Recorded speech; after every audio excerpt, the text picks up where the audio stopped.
Bonjour à tous et bienvenue dans ce nouvel épisode de Fantine Flash. Alors là pour le coup ce sera vraiment un épisode flash qui sera très court parce que je voulais vous parler d'une chose très précise qui s'est passée hier et qui fait suite à un petit peu d'événements qui sont apparus avant, donc rembobinons un peu. Le 19 février précédent, alors que je travaille à la bibliographie de ma thèse, je cherche sur Facebook des posts qui remettent en question notamment la vaccination. Et je tombe sur ce post-là. Un message posté par une personne qui critique la vaccination en général et bien sûr les vaccinations obligatoires. Le problème c'est que cette personne, elle dit être médecin généraliste depuis 35 ans, avoir vacciné pendant 33 ans et le problème c'est qu'il n'est pas médecin du tout en fait. J'ai recherché son nom et son prénom qui sont publics sur Facebook grâce à l'outil de recherche du Conseil national de l'ordre des médecins et je ne l'ai trouvé nulle part. Normalement, quand un médecin est déclaré, il a un numéro RPPS qui permet de l'identifier. Vous pouvez trouver facilement mon numéro RPPS sur internet, mais ce monsieur,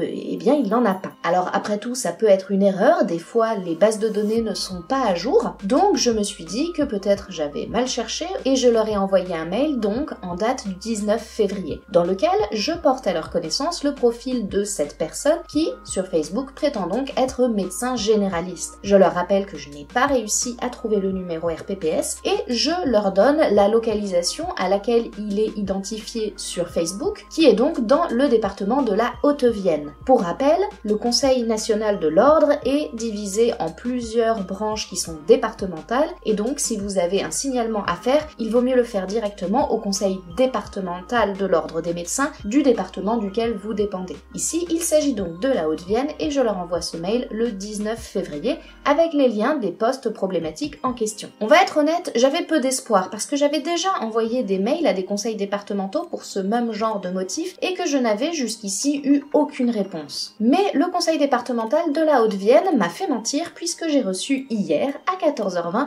un mail de leur part avec un mail très sobre de l'assistante de direction du conseil départemental avec en pièce jointe un courrier que je vais vous lire. Chers consoeurs, vous avez porté à notre attention le profil de monsieur qui se prétend médecin sur les réseaux sociaux. Nous vous remercions de nous avoir informés de cette situation. Le conseil départemental, réuni en séance plénière le 13 mars 2024, a décidé de signaler ces faits au procureur de la République du tribunal judiciaire de Limoges. Bien confraternellement, Dr Thierry Boelly, président. On a donc ici un président du conseil départemental de l'ordre qui prend des mesures directes et très concrètes pour lutter contre la prolifération des charlatans qui disent être médecins sans que ce soit le cas. Est-ce que c'est une bonne nouvelle? Oui.